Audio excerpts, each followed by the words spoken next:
his government and resolve to henceforth make things do better in this country. But unfortunately, the signals we are getting are contrary to this. And I try to cite an example. There is a conscious effort to make all Nigerians continue to swallow bitter pills every day now. Let's look at the transportation sector. Kema Chikwe, Obasanjo's transport minister or aviation minister, happened to be the minister that we had who decided that all the trolleys at the airports donated by MTN, not by government, donated by MTN, donated by Shell, should be taken to God knows where, so that you and I, when we have cost to go through that airport, we must pay.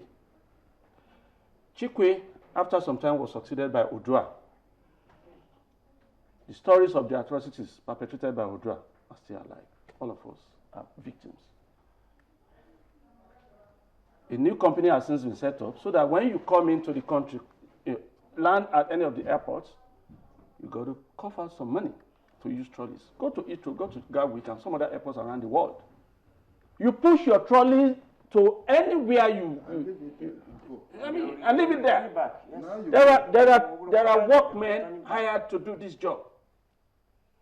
And to worsen it all, Chidoka is of 4 characters. It's now I will say it. No, excuse me. No, you see, it's a public figure. There is no contesting anything. Chidoka introduced this new plate number for all motorists.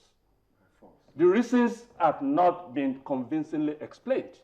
He told us that he was introducing the new plate number for security reasons. We are yet to see the security.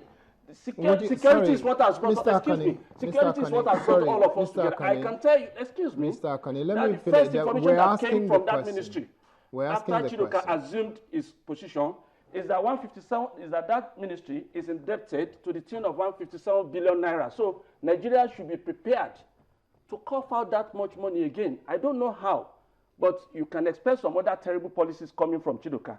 That is the truth. But when you say that, that may be unfair, considering the fact that a lot of Nigerians will testify to the fact that since Chidoka has been in charge of FRSC, they have grown, they have improved the back end of what they're doing. Have you been in their office to see the kind of database they've gathered and how they moved into the 21st century? I will tell you, I had cause to apply for what they call computerized license some time ago.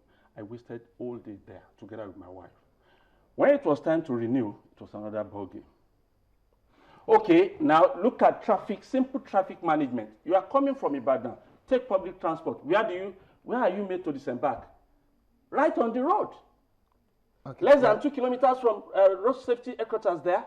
Right. So we're not discussing FRSC anyway, so I don't want us to go into that, because if we're going to discuss FRSC, it will be good to bring somebody from FRSC to defend that. But part of government. That we're looking at national security or state of security or insecurity as it may be. And in view of that, we're asking what you think the president should do. But you did make a point or two. Sincerity of purpose. Just to wrap up. Now, I don't even want, sorry, Colonel, I don't want you to go into that of the president. Now, because we have to wrap up the this segment of the program, I'd like you to look at what should Nigerians do. Because everything is not in the hand of the president. No, they shouldn't leave the president alone, and the battle should not be left for the army alone. Okay, the Inspector General of Police should move the mobile police to the northeast to go and assist the soldiers on the field. Nigeria Security and Civil Defense Corps should move in. The federal government should employ border guards and forest guards to ensure that all those forest game reserves are policed. Then, as much as possible, the Nigerian Army should stop retirement and discharge.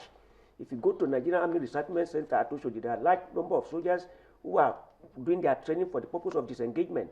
They should return them back to the field so that they can inculcate the experience they have had in foreign lands with the Nigerian experience on the young soldiers who are just leaving the training depots. Then, after the hostility must have been curtailed, then the soldiers can go on discharge if they want to. Okay, but in terms of citizens of Nigeria, civilians like the civilians should be security cautious. Everybody should be his brother's keeper. try to be observant and see who is next to you, what is he doing, any suspicious person, any suspicious faces, you report to the nearest police station, or probably you raise an alarm so that other people come to your assistance. And as much as possible, we should, at whatever level, try to assist and support the government in whatever the government is doing. Okay, Mr. Joe, what would you add to that? I think we add that the citizens should be more empowered so that they don't just live at the mercy of governmental negligence or incompetence. There was a time armed robbers came to my house. If I had my own gun, they would not have been able to succeed. Are you advocating that we I'm should... saying that people should be empowered more so that where the army or the police fails to respond in time, he said that we should be our brother's keeper, we should blow alarm, call people. Do you know that if on your street, I don't pray you experience it, if armed robbers come to your house, you shout. Everybody will lock up their doors, they won't come out because they have nothing that they can use to assist you. That's the point I'm making. So if Boko Haram enters a village and you are able to text the next village, you think they will all rush down with bare hands? So empowerment in what sense are you saying? Empowerment in terms of training. The NYSC especially should be tinkered with. Give people some advanced military training, not just the drilling. Let them know how to handle arms, even if they don't have. So that if the need arises, there was a training they did for some people here in Lagos where you can disarm somebody who is armed. You are not armed. He's pointing a gun at you. The little I got there is that when anybody points a gun at you, he has already killed you. Because the next thing is for him to pull the trigger. You don't wait until the trigger is pulled. You disarm. How many of our citizens have been trained on that? On armed combat. It should be made mandatory. So that when the police is here to arrive, or the army is here to arrive, there's something some people can do. But now we are all just on our own.